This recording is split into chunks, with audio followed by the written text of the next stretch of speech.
Fox News revealed a very interesting strategy that they're deploying against one of the rising stars of the Democratic Party, James Talarico, who is the Democratic nominee for the Senate seat representing Texas in the U.S. Senate. It's not particularly sophisticated. Here is Jesse Waters, and we knew they were going to do this. Here's Jesse Waters talking about James Talarico, the Texas state representative, who's now the Democratic nominee, and see if you can sort of summarize the angle of attack here. And he spent the first month of the campaign trying to prove he loves meat, but not that kind of meat. I have questions. Okay. Is he a virgin? No. You don't know that. Does he own a gun? Does he own a gun? Has he gone through puberty? He's on puberty blocker. These are scientific questions. Does he have any controversial tattoos we need to know about? Yeah. And if he did, it wouldn't matter. Unless it was a KKK tattoo, then they'd be upset. But a Nazi tattoo, they're okay with. I think it's Tinkerbell.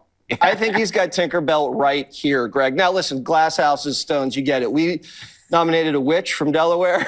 Oh, I remember her. Remember her? Or what about the porn guy, the black guy in North Carolina? That didn't go too Mark well. Robinson. But yeah. This is he looks like he's a saint that. compared he's to a Platter. saint. This is like Nazi. Talarico in Texas is like nominating Don Jr. to run for mayor in San Francisco.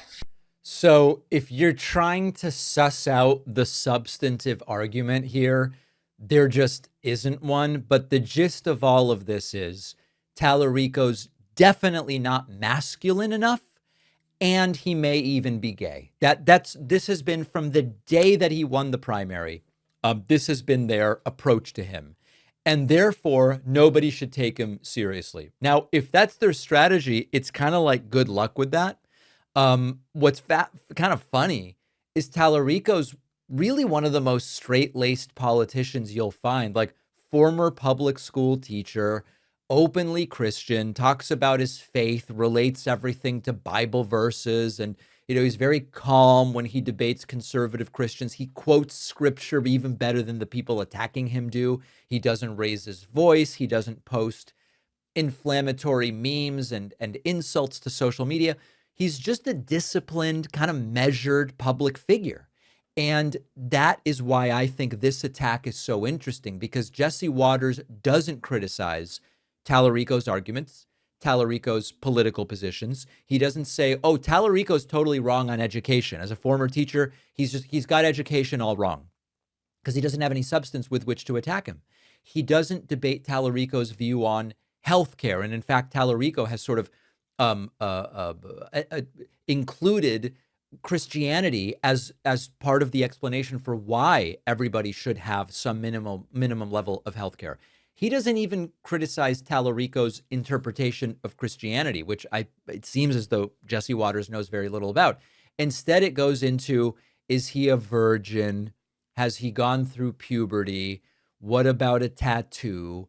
And we've seen this many times in MAGA politics, where there's a political disagreement, I guess, even though Waters isn't telling us what are the specific political disagreements. It's just like, this guy's wrong on everything. But it becomes a masculinity test. And if you support diplomacy over war, oh, you're weak. You don't want George W. Bush doing the war in Iraq? Well, you must be some kind of sissy. Remember that from decades ago? If you support protecting the environment, oh, you're so soft. You're so soft. If you're not projecting aggression, you're not masculine enough. And it's an example of how politics has stopped being about ideas.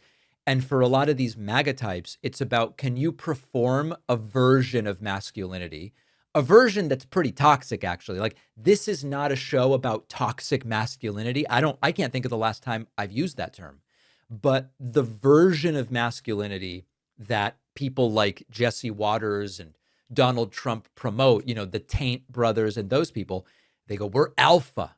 This is why a lot of the online MAGA ecosystem revolves around proving who's the toughest guy in the room rather than who has the best ideas. Because if you're loud, you're perceived as strong. And if you speak confidently, even if everything you're saying is wrong, you are interpreted as being smarter.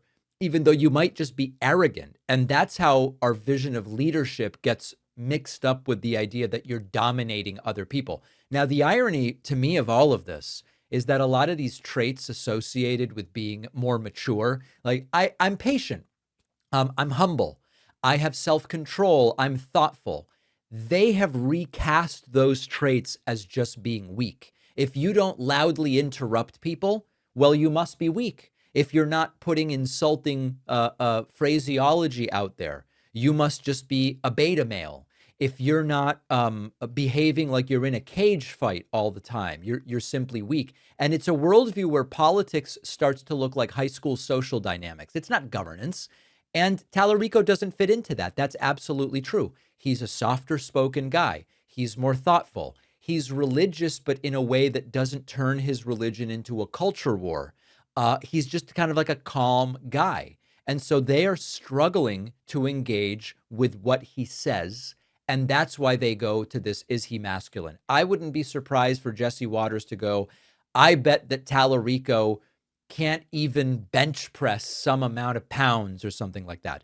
But what I think the problem is, now I know that it's Texas, so I'm not totally sure to what degree this will work, but what I think is a problem for convincing a lot of voters in this way is that masculinity isn't really what's on the ballot. People want someone who can solve some problems.